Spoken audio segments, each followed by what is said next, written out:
and we stand in the gap between you and the medical professional. And so we're not there to check you, to say, hey, the baby's coming out and help, but we're there to say, hey, mom, how are you feeling? Breathe this way. The term they just used means this. What they're saying is this. And then on the medical end, they may say, well, this is what we want to do. And mom is saying no. And I'm saying to them, well, mom's preference is this. Are there any other alternatives? How can we both satisfy both needs at this time? So we're true advocates in the sense, and ensuring that, especially here in Southwest Georgia, where there's a lot of disparity in maternal health.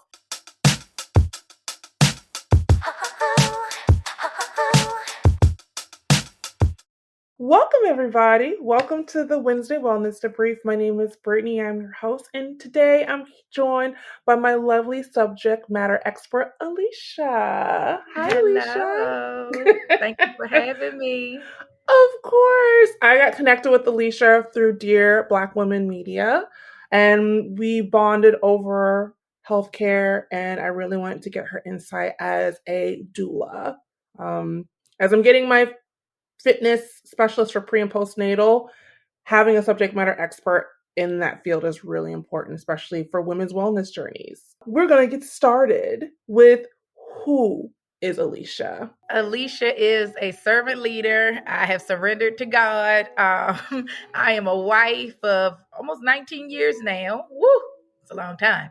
I am a mother of 4, of which I was told I could not have. We'll get into that. And I am a citizen of Southwest Georgia now. Yes, a citizen of Southwest Georgia. There's a whole lot more. I am a doula. I'm certified as a birth doula. I'm also the founder and executive director for I See My Baby here in Southwest Georgia. Hey, she's a jack of all trades. She's multifaceted. But I'm mastering this, though. I'm mastering this. Exactly. We're mastering this, though, and this is what we're mastering today in this episode. So, and you talked about being a doula. So what sparked your passion for doula work and how you understand women's health evolving you since you began your journey as a doula? Absolutely. Well, first and foremost, as I began, I said I was a mom of 4, of which I was told I couldn't have. And so my husband and I, we were married. I was married at 21. We were married almost 10 years and no child. And the desire of my heart was to have kids. And my husband was like, I don't really want no kids, so that's fine. But because he's such a loving husband, he went along with me. And we ended up venturing into in vitro. We went through 3 rounds. 2 were successful, but the baby did not stay. Then the third time, it just did not take. And so in that, I felt broken. My mental, my physical, my spiritual was just broken. And I felt like I was by myself, even though I had my family around me, my husband. I just felt like no one really understood what it meant to not be able to do the one thing you're created to do. And so in that, fast forward, we considered adoption and things of that sort. My husband's like, nope, because that's not a good fit for us. So I went back to the doctor and I was like, well, what else can we do? Because I know the desire of my heart. I want to carry a child in my womb. He sent me to a specialist, which because the opening of my lining was so tiny, it was smaller than the tip of a pen when he went in for the last in vitro procedure. So I went to that doctor. She just opened my lining up some. And I was like, well, what's next? And she was like, there's nothing else for me to do unless you're going to go back through IVF. So needless to say, we didn't do it. But my husband had a vision because at the time I was still angry and mad with God. And I'm very frank with that. You know, your walk is your walk. And so he had to intercede and speak to my husband and say, hey, we were living in Baltimore, moved to Maryland with your family because you're going to have a baby. And when he said that to me, I was like, well, if God said it to you, I guess it's true because he's not talking to me, you know. He's not my friend right now. We did that. Lo and behold, we stopped trying. And I kept up with my doctor's appointments. And so my OB said they found something on my uterus. They wanted to do a procedure. I was like, fine. They said, well, come in, do a pregnancy test. So that way you can have your preliminary done before the procedure. I'm like, that's fine. I'm not able to get pregnant. So I took the test. They called me the day after to get everything going. And they were like, well, Miss Hurtt, we aren't able to do the procedure. And I was like, why? And they was like, you're pregnant. I was like, say what? And they was like, you're pregnant. And so like literally that's how my journey started. And even throughout my pregnancy, you know, you read stuff on YouTube and, you know, you're just trying to figure out things. You go to Lamar's class and all that. But I still had that feeling of being by myself. So fast forward, now I have the 4 kids. I ended up having a miscarriage before my 4th, but I just was driven to advocacy. Like I said, I'm a servant leader. So in every endeavor, in every entrepreneurial endeavor, I serve. And so that is how I became a doula. I was like, I'm telling my story. I'm helping other women. And this is a way that I can be a value add and say, sis, you have someone that's truly by your side that can help you navigate this process. I love a testimonial. Yeah. And you, it sounds like you went through the hills and valleys to get to this point, honestly. And that is, I commend you, honestly. Thank As someone you. who's planning on going on their own journey of motherhood this year, it is inspiring to hear your story, that keep pushing through and the Lord will open the door. It may not be the door you're expecting it to be, but it may be the window over here instead. Amen. And what I teach here at I See My Baby is the 3 words, which is manifesting it, envisioning it, and believing it. And that is really broken down into my book, but it's basically saying I'm calling my baby to my womb.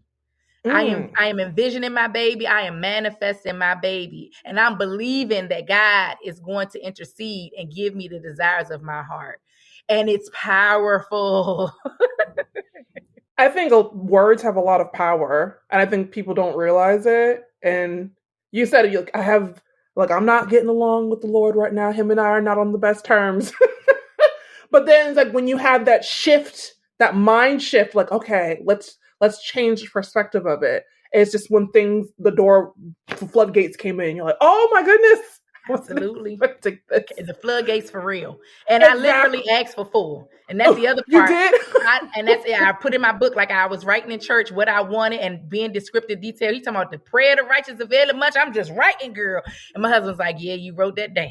I never got it. And I wanted 4. I got 4. Yes. Well, from your lips to God's ears into evolving role as a doula in modern healthcare. I've worked in the healthcare field with women, and doulas weren't really a big thing, but doulas have now been more prevalent in healthcare with pregnancy. So, from your perspective as a doula, how do you work alongside medical professionals to provide a comprehensive care for the patient? Absolutely. So what we say is that we are a part of the support system. So you may have your spouse, you may have your mom, your sibling, your friend. We're that next person, or if you don't have them, we're your person. And we stand in the gap between you and the medical professional. And so we're not there to check you, to say, hey, the baby's coming out and help, but we're there to say, hey, mom, how are you feeling? Breathe this way. The term they just used means this. What they're saying is this. And then on the medical end, they may say, well, this is what we want to do. And mom is saying no.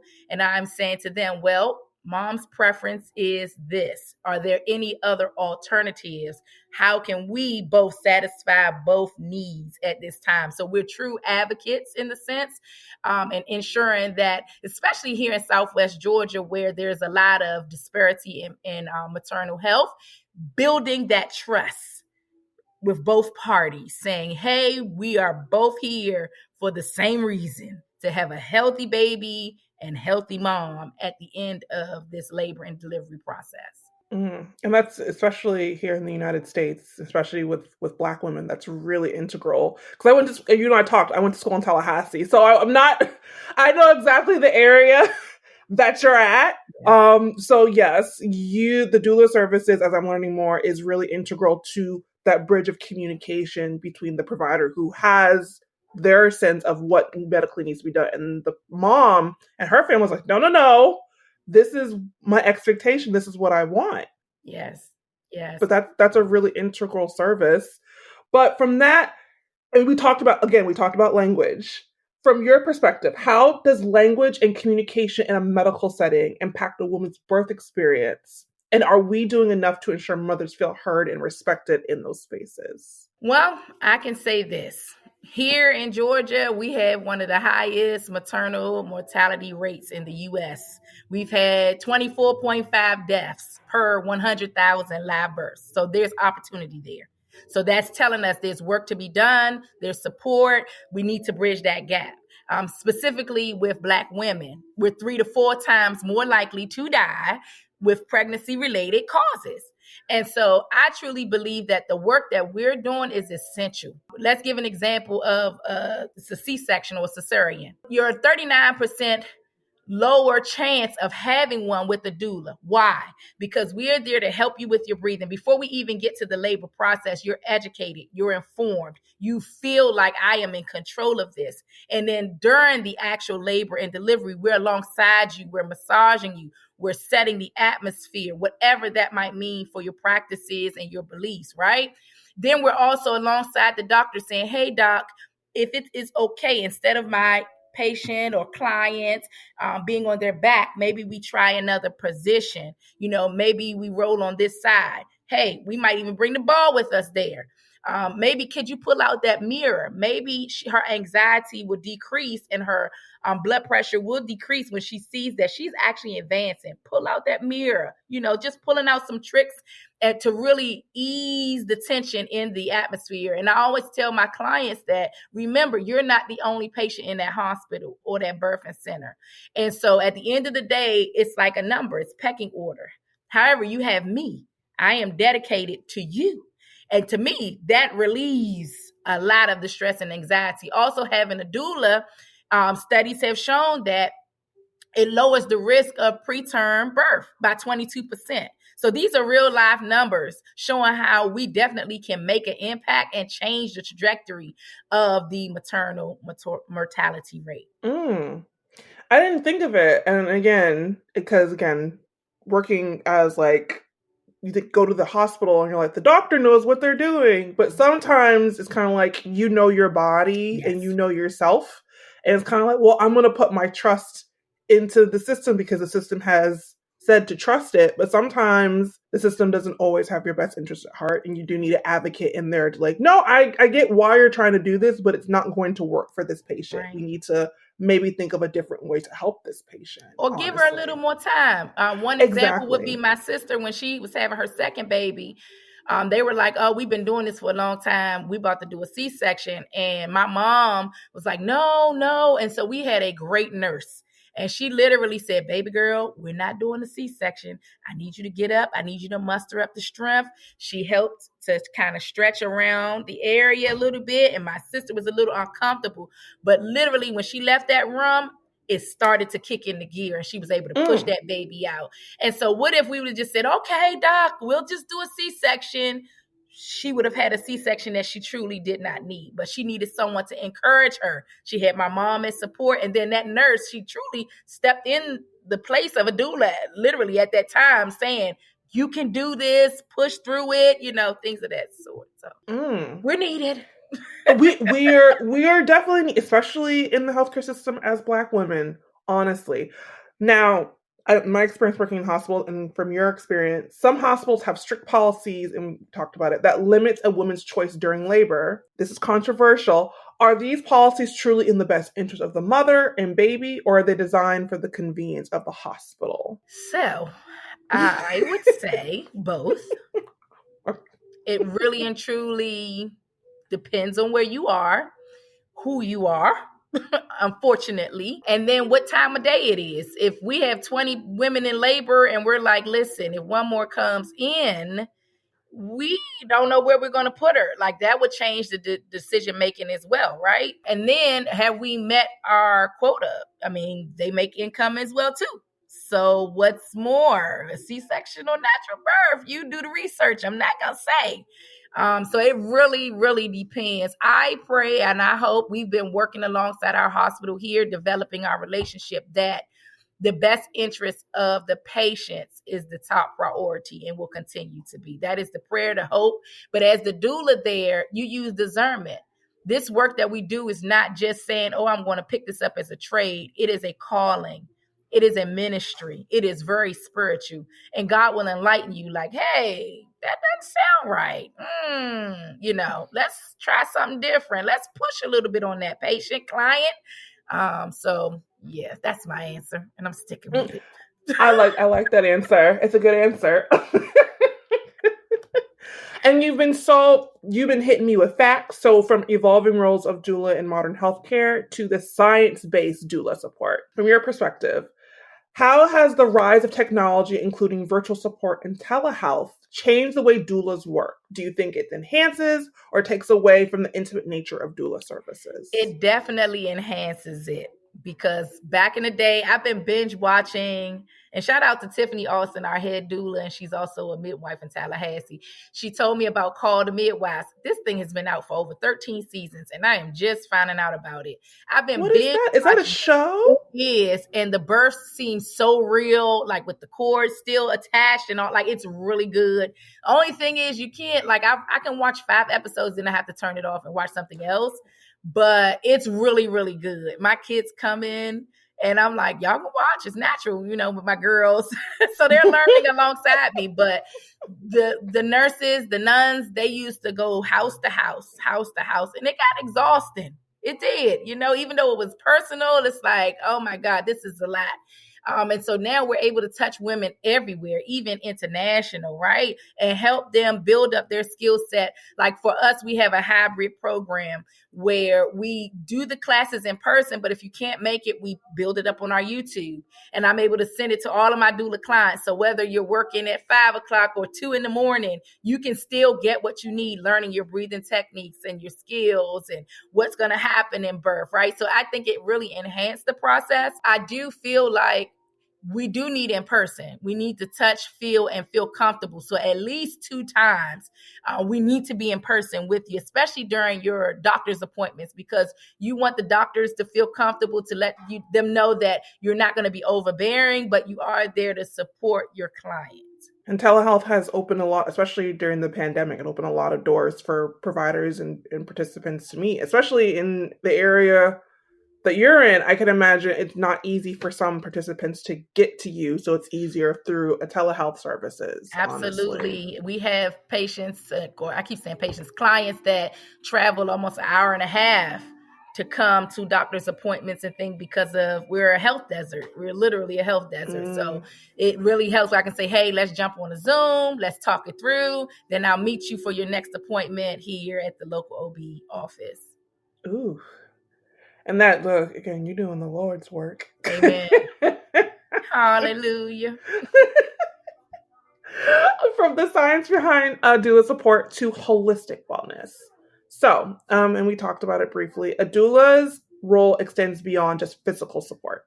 There's a deep emotional and even spiritual connection involved. Is there any unseen or almost magical moments you've witnessed as a doula? Yes, I would say a teen mom initially, the shock of being pregnant, being overwhelmed, not really being numb. So I'm like, how do you feel? Those first appointments and things, I don't know.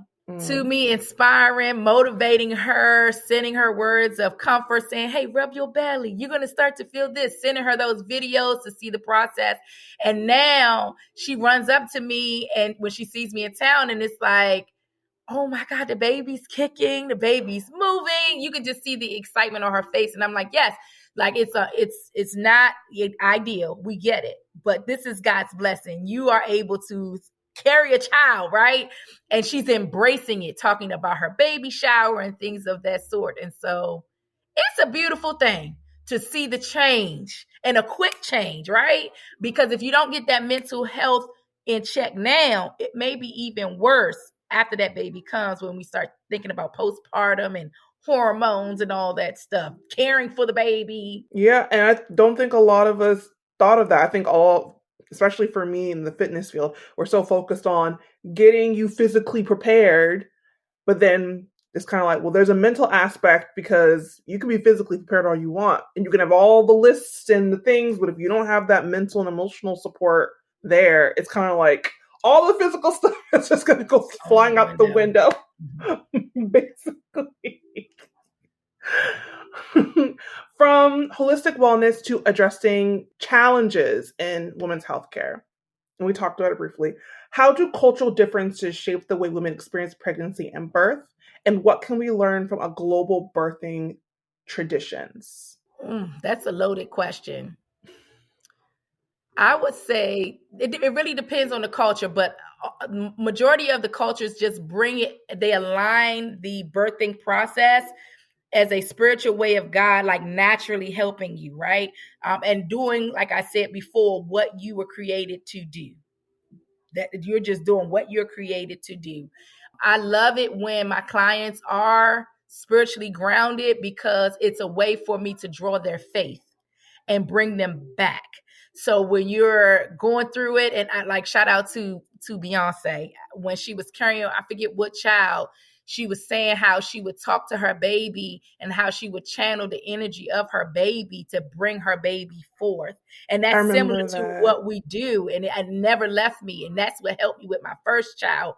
And I was like, we coming, Amara, you're coming, I'm going to kiss your face, and it really helps to keep your client grounded, because as you start to get the shakes, as you start to feel like you got to let things out from every angle, when you get to the point where I just can't do it, I got to push, you ain't thinking about, well, what breathing technique is this? I know for me, one birth, my sister put a rag on my head, and I took the rag and threw it across the room. Like it was, so you just don't know. But if they're spiritually grounded, if they have a culture with them, a faith with them, you could say, hey, you can do all things through Christ who strengthens you. In Jesus' almighty name, push, breathe, right? You can hold on to them and start to manifest that baby coming. And you're going to hold that baby on your chest and really redirect them and get them focused. You are in control. You have this in Jesus' name, and really pull them through. I just love it. But sometimes you need that external person just cheering you on, saying like, you got this, the Lord's got you, you got this, keep pushing, you got this. Sometimes because you don't have that belief and faith in yourself. And so it's hard, honestly. And sometimes you just need it. And that is what the doula is there for, to help push you through. Again, not just through the physical, but the mental and emotional. Yes. From that question to doula care has been shown to improve birth outcomes, yet it's rarely covered by insurance. Why is emotional, and again, this is controversial, why is emotional and physical support during birth not considered an essential part of healthcare? I think because as women, we're supposed to just endure. It's like, it's just what you do. And they're not really thinking deeper. I'm happy that Georgia is one of the states that they're on board now. They're on board, and Medicaid is covering some of the costs for doula services. Florida is doing the same. And so I believe I forget what other state, was it Iowa? I don't remember. I was just reading that they're on board now. And so they're seeing it. And I believe it also is because we're speaking out more. We're not just saying we're just going to put up with it. It's fine. It's okay. No, it's not fine. It's not okay. I need the support, and it needs to be a part of my health plan. And me and you, we can go to the Capitol. We can talk to our council people as well to say, hey, we need this, because if you don't speak up, what do they always tell you? Closed mouths don't get fed. Closed mouths don't get fed. I know that's right. The poor baby is just like, please pay attention. Like you said, closed mouths don't get fed. The baby was like, Now, have you experienced home births at all whatsoever? Not yet, but I can't wait. So here's the thing.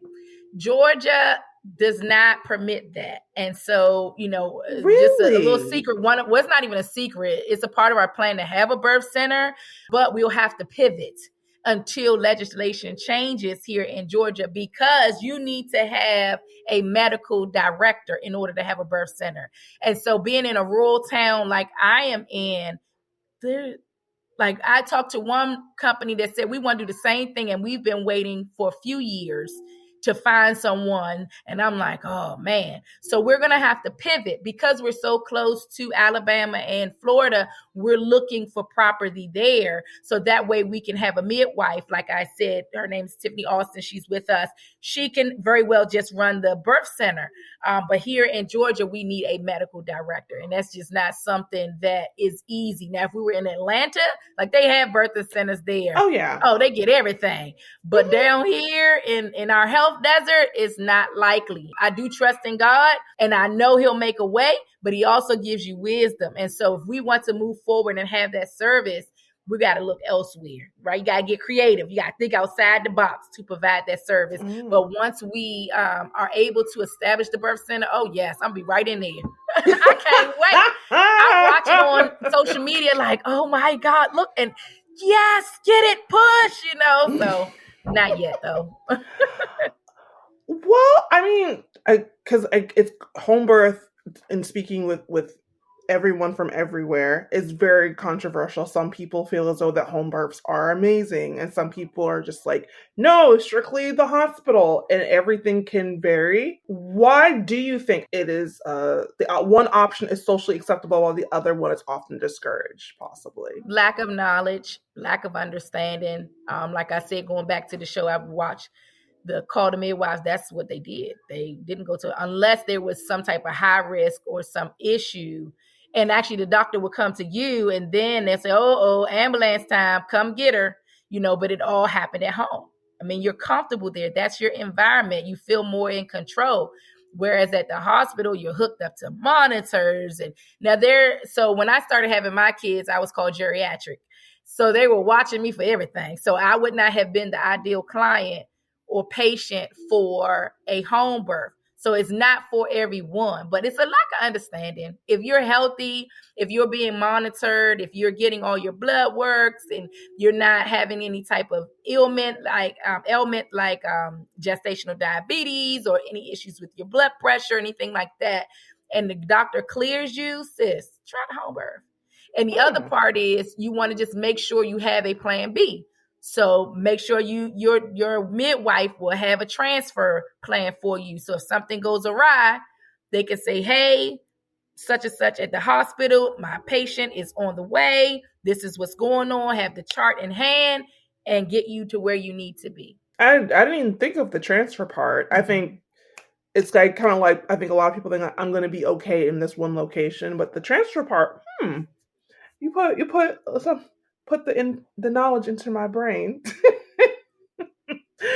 From addressing challenges to personal care as a journey, and you probably said it, what has been your most transformative experience as a doula? I would say the breastfeeding, because it was such a challenge. Because this is all personal to me. Like everything I'm doing is because God had me go through this. And I'm like, oh, so my trial was a testimony to then help others. Gee, thanks, Lord. It wasn't just for me, it's for everybody else. So the breastfeeding aspect for me is just phenomenal as a doula. And so we recently had a patient that left the hospital not being able to successfully latch, which was similar to my story. At that first session, that baby latched and was...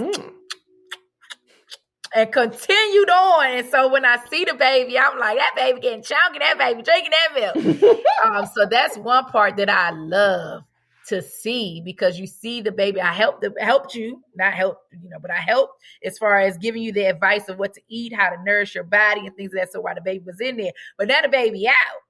And so we're able to see the baby getting big, making those milestones, and what you thought you could not do, you're able to do, and then right there with me in the sessions. Like, I love the lactation part. Oh, yeah. And I remember in the hospitals, when I worked in the hospitals, it was like for the frustration for some moms of just like, I think I walked in and one mom, she was just crying because she was like, the baby's not latching, and the lactation consultant came in. She's like, you just had the baby like less than 12 hours ago. You need to give your body a break and breathe. The baby can feel when you're stressed, mama. Just put the baby down for a moment and just let's go take a walk. Let's just relax. I think, and you've probably seen it, women have this like the bounce back. Like, I need to bounce back. I need to get back to how I used to be. And it's kind of like you just literally had a human being just Give yourself the grace that you need. Yes.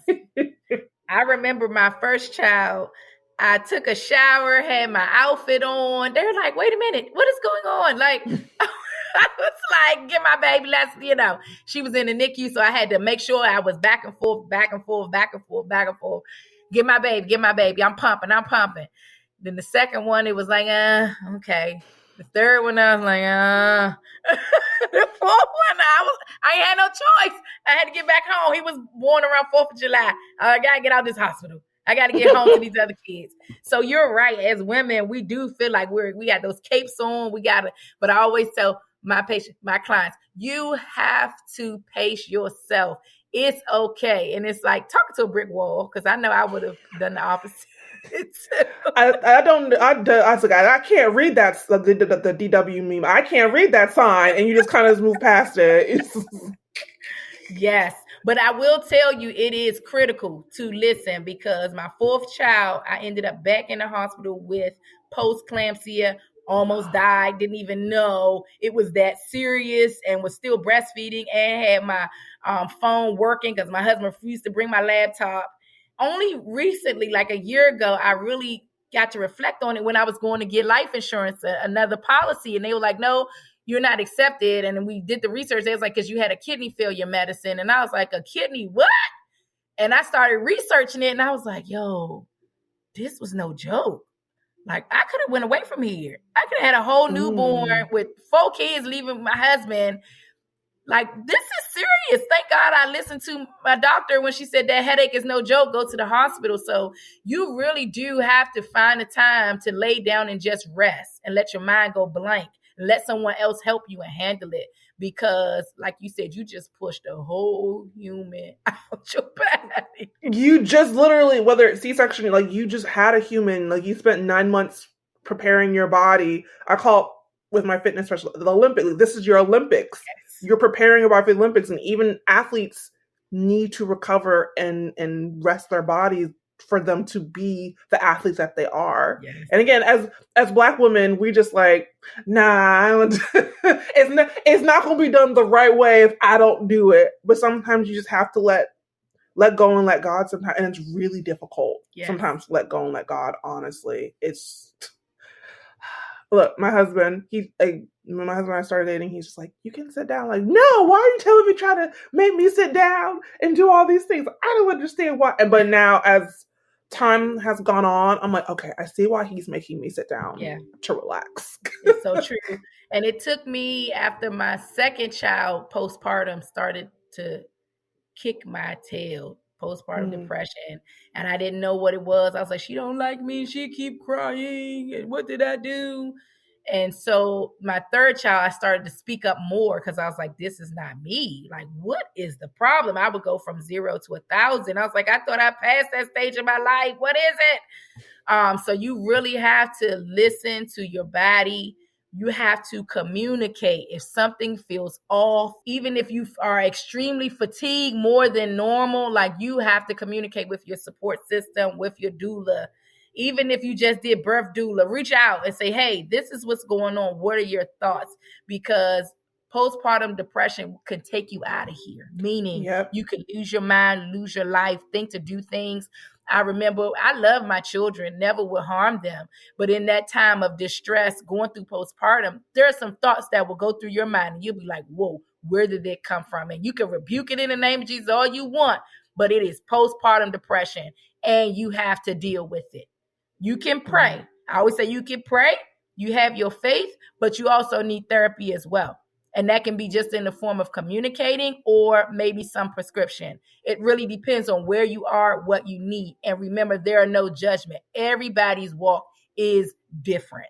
And I think a lot of people need to hear that sometimes. I think sometimes we walk through the journey alone thinking that we're in this by ourselves, but having that community is really important. Which leads us to the next question. So much emphasis is placed on the newborn after birth, and you and I have seen it. But what about the mother? In what ways do we fail to recognize and honor the transformation that mothers go through during this process? All the time. It's like, give my baby, you be fine. You'll be fine. But that's why you need a postpartum doula. That's why you need to educate your support person. That is the reason why, as an organization, this year we rolled out the men's support program, because we're like, oh, wait a minute. Oh, so we're supporting the women. We're getting them through this, but then the men are alongside them like, yep, so I'm a new father. Yep, so I got to deal with all this mental health stuff. She's yelling at me. She's crying. What do I do, right?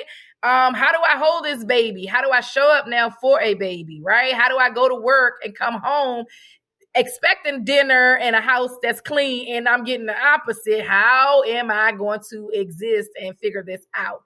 And so we are educating them, giving them the tools to say, bro, you got this. Sound like my kids, bro. You got this. You can handle it. Let us give you the tools to support the mom. And so in supporting them, giving them the tools, mom is recognized more, appreciated more. They actually see what it entails to go through a C-section, to push a baby out, what the body's going through, how like your body and your organs had to shift. And now everything is trying to come right back in line. Like she ain't gonna snatch back like you see the celebrities, right? Give her some time and still tell her she's beautiful, because you are. Like, we need that. No, you're not wrong. I've been taking some courses through Postpartum Support International, and they have a study specifically for men. And they're like, if the woman has postpartum, it increases in the men 50% for them to experience and get postpartum depression themselves. And then a lot of people kind of look like, why do men get postpartum depression? That's dumb. I was just like, well, they're also impacted. Like, their life is also changed. Their partner is not the same person prior to them having their partner is probably going to be in a different mindset. And then there's more responsibility that they probably weren't expecting that's going to fall on them. They're like, oh, I wasn't, and I've heard it in the hospital, like, oh, I wasn't expecting all the responsibility to fall back on me. Yes. And you're just like, yeah, yeah. The person that just had your baby is literally incapacitated for a little bit. Like, you gotta, and I think for a lot of men, they're just like, I don't know what that step is. And especially in the culture and society we live in, men aren't allowed to have that space to be vulnerable and acknowledge, I'm really scared and I don't know how to help my partner and I need help. And I think if that education was given to the partner, it would make the process a lot easier for baby and mom, honestly. Absolutely. For my entire family. Yes. My first baby, like I said, we had issues latching. So I had a lactation person come to the house. Didn't even know that was a thing until I really pushed. They came to the house. We did sessions. Even with the sessions, I still didn't successfully latch because I'm introverted. And so it takes a little more effort. And my friend came over, shout out to Stephanie Harris. She helped me a little bit, gave me some tricks. She was like, give me some milk. And she poured it on me. And she was like, now the baby going to get a little bit of it and get that baby on there. And I just continued to practice. It took me 3 months. And it took my mom every day, may her soul rest in peace, every day when I came home from work, are you full? Put the baby on. And one day she latched. I'm getting emotional. Oh, Lord, let me get it together. She's 10 now. But she latched and I was like, she's drinking milk. And so it was on then, right? And it took my second child. I told you I was having baby blues. And my husband would say, are you full? She never wanted to latch. She still didn't latch, even with the work and the effort. But I appreciated him because he would make me put her on a little bit, put her on. She don't want it. She don't. And he just continued. Then number 3 came. She was fine. It was like, come on. And she was like, this ain't enough. I need more. So I needed that support around me. I needed my cheerleader saying, you got this, you can do it. And it came in different shapes and forms. And thank God for my husband. He didn't get any education, but God gave him some wisdom. I see that she really wants to do this. It is a benefit. I've seen it with my other children. Let's encourage her. Let's push her. What's in there? How much water you drink? And he's a trip. And so it was like, all right, let me get this milk. And then it was expensive too. So get that milk. It's like get all the milk. But you mentioned there are different types of doulas beyond birth doulas. There are postpartum doulas, even fertility doulas. Can you share any knowledge you may have of additional roles that doulas play? Absolutely. So it depends on what you need. And so when we do our consultation, we ask you, what are your heart's desire? What is the perfect birth journey for you? Some women may say, I don't really want you in the birthing room with me, but after I get home, I need you. That makes a difference. So there's a birth doula. There's a postpartum doula. They have a doula called a full spectrum doula, meaning she will cover your whole process from beginning to after that baby is here. Or if you do postpartum, you can just have that person as you need them at home, meaning they can wash clothes for you, wash dishes, take care of the baby. If you have a culture preference of wrapping your belly, they can help you with that. If you just need someone to sit with you during the day and maybe teach you how to, they help you with all of those things. If your outcome is not the desired one where your baby is not here anymore, they do have a doula that helps you with your loss as well. They also have abortion doulas, meaning they specialize in women that have gone through abortions and need to still go through the full process because, of course, you still have your milk supply coming, you're still feeling those hormones, they're leaving your body, and then you need support because you're not physically going home with a baby. So, yep, they have those doulas as well for you. And again, like you said earlier, how we have virtual services, there are virtual doulas that are there with you, give you the tips, give you what you need virtually instead of in person. There are a whole other slew of names, but those are the basic core doulas. And a birth doula can help with a natural birth or a C-section. There are doulas that just specialize in C-sections and doulas that just specialize in natural birth. So it just really depends on what your need is. I only knew of birth doulas, and I heard a little bit of postpartum, but there's an array of services that are offered for doulas, which is fabulous because sometimes you just need somebody. You just need somebody to talk to. Yes, and that understands. And you're feeling like, well, no, I'm embarrassed. And she's like, girl, please, that's part of the process. You're like, oh, for real? I know that. Sometimes you just need that encouragement, honestly. And so from the personal journey of support to practical wisdom and empowerment, what are some practical self-care strategies that all women should know from your perspective as a doula? Definitely after your 6 weeks when you are given the green light to live life again. So go back to normal and you stop bleeding, having a yoni steam. That is vital to helping you with your snatch back, to helping you balance your hormones, tightening up your uterus as well, and just getting everything back in alignment. It's spiritual and it's physical attributes to doing the yoni steam, and that's one I tell everybody. 6 weeks postpartum, that doctor give you your green light. Come on and see me so you can steam. Also, resting, staying hydrated. Like when you want to lose weight, what they tell you, eat right. It's the same thing. Like you have to. You got to go back to the basics and really to build yourself back up and pace yourself. I remember all my babies I was working, except for the last one, thank God. Not really thank God, but I wasn't working as much because I was helping my mom. She was going through her cancer journey. But needless to say, all the other kids, I had to go back to work. Some may have been 6 months, or when I was working for the school system, it was like 3 months. When I got back to work, I was like, I got to get back into the hustle and bustle. Of course, I'm breastfeeding, so I had to get on a schedule for my pumping. It was a lot. It was intense. And I felt like I just didn't have the stamina. It's going to take time. You can't compete. You can't go back to what it was. Just, it is okay. And your employer, there are laws and policies in place where they cannot discriminate against you. And they will not. Majority of them, they will have a space. They have to have a space for you to breastfeed. They have to know, hey, this is your schedule. Of course, you still keep up your workload, but it's going to take some time. The other part is do not sacrifice your baby, meaning your pumping schedule for the sake of your work. Work is going to get done, but the baby still needs to be fed. And then also be okay with raising your hand and say, I'm not okay, or I need some additional support, because you may have in your mind what they're going to say. They're going to fire me.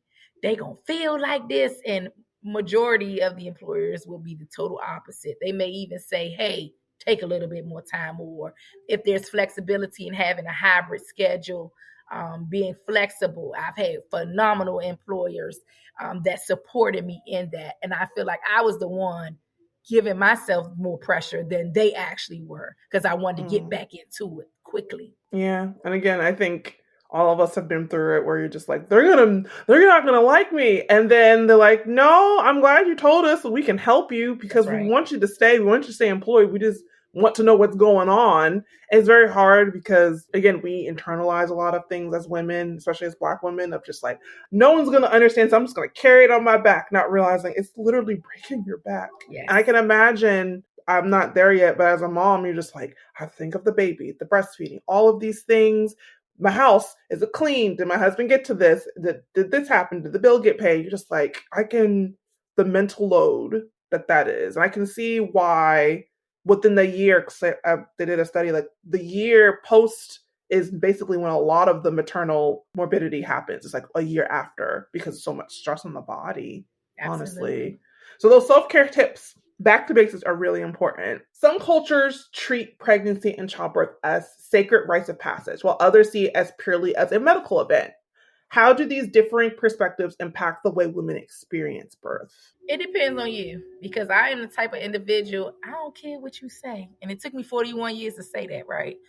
But I'm going to feel how I want to feel. I know it's a blessing. That's like me always talking about my kids at work and stuff. I'm like, I don't care if you don't care. It's a blessing. Like, let me tell you, I'm told I can the journey you went through, you look, with a megaphone on the top of a mountain. Like, this is what happened. That's me all the time. They like, I know, 4 kids, couldn't have it. Like, I'm telling everybody, God save me. You hear me? And I feel the same way about the topic that you asked. It really depends on the individual. If you're one that just is like, oh, this is what they say and this is how it is, and that's how I'm going to, hey, no judgment. I'm just telling you for Alicia Hurtt and any client that I see. And if I feel like, oh, it's just something to do, no, I'm going to build you up, because we're about women empowerment. It's not just a medical thing. Girl, let me tell you, let me go on back in ancient times. And you be like, oh, Lord, I ain't come for a history lesson. Well, you going to get it, because I need you to understand what you're doing is significant. Okay? It is significant, honestly. And I think for some people, it is depending. As I'm going and I'm doing my research, I'm taking it more as a spiritual, like, this is a changing process, where I've heard people communicate in a more medical sense. I'm like, well, that seems very impersonal. You're going through all these changes and you're bringing this brand new person into your family. It is a village spiritual experience. So I like it. It's like, it depends on what you want. You don't have to put it in a box, which I think I've seen a lot of, like, well, you need to do it this way or that way. And I was like, oh my gosh, it's really drastic just to put it in a box and just be so finalized. Yeah. Where birth is not a finalized thing. Things could change at the drop of a dime, honestly. Every baby is different. Every baby is different. It's so funny because people would say, well, how was your labor? And I'm like, man, that don't stand true. But as my kids are growing, I'm like, yeah, that kind of stands true. Aubrey kept playing that cat and mouse, and she didn't want to really come out, and she was in there chilling, like, and now she's just like, Mom, and I'm like, oh God, they were right.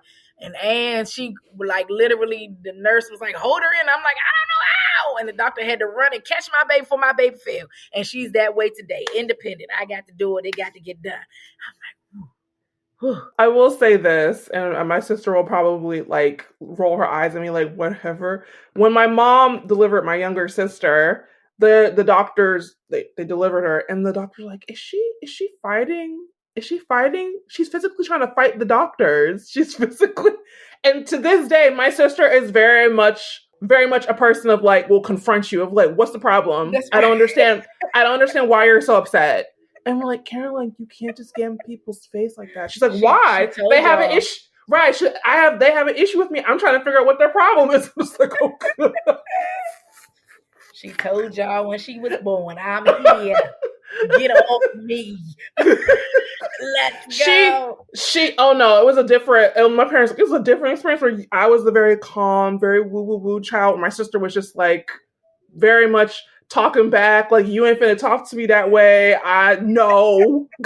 Just, so I think that probably impacts how people experience it. But Ms. Alicia, we're on to our last question. Okay, let's go. What is your ultimate hope for the future of women's healthcare? I pray that all women, ALL, feel that they have an advocate and that they are supported during their journey, that what they say carries weight and substance, right? And I'm not making up this headache or this pain. I pray that as an organization, we're able to be in all of the states and international and have a safe haven for women so that when you're thinking of being pregnant or you're going through infertility, you're like, yep, I'm calling, I see my baby. So that is my prayer and my hope, and that we also can have a great relationship with all of the hospitals and facilities, and that they don't feel like we're a threat, that we're a value add to the team to make the birthing experience phenomenal. I love it. I love it. I think that's important, and that's why I'm so passionate, especially about women in healthcare, is women having a voice. And sometimes, as someone whose job is basically to do medical records and compliance, sometimes I hear the feedback, and a lot of times it's women that like, I don't feel as though I was heard. I Right. don't feel as though that I was seen. I don't feel as though do. And what you said, it hit something for me. It hit deep for me. Amen. Miss Alicia, where can, if people are interested in your services or interested in getting to know more information about you, where, well, I'm going to list it in the description below, where can the people find you? Absolutely. Our website, iseemybaby.org. Spell it all out. iseemybaby.org. If you forget and put .com or .co, you're going to reach us anyway. We're on all social media platforms. We TikTok, we do IG, or you can just Google us. You can Google me as well, Alicia Hurtt. ALICIAHURTT. We are located at 310 South Scott Street in Bainbridge, Georgia. We are here serving. And hey, you have no excuse. You want to reach me? I'm everywhere. So just pull me up. Pull up. Well, Miss Alicia, I appreciate you and your subject matter expert skill set. And thank you. You even enlightened me as someone who's about to go on her journey into motherhood this year. This actually was a really integral conversation for me. And I'm excited to share your knowledge with the people out into the interwebs. Thank you for having me, and much Of course. blessings and success on your journey. Thank you.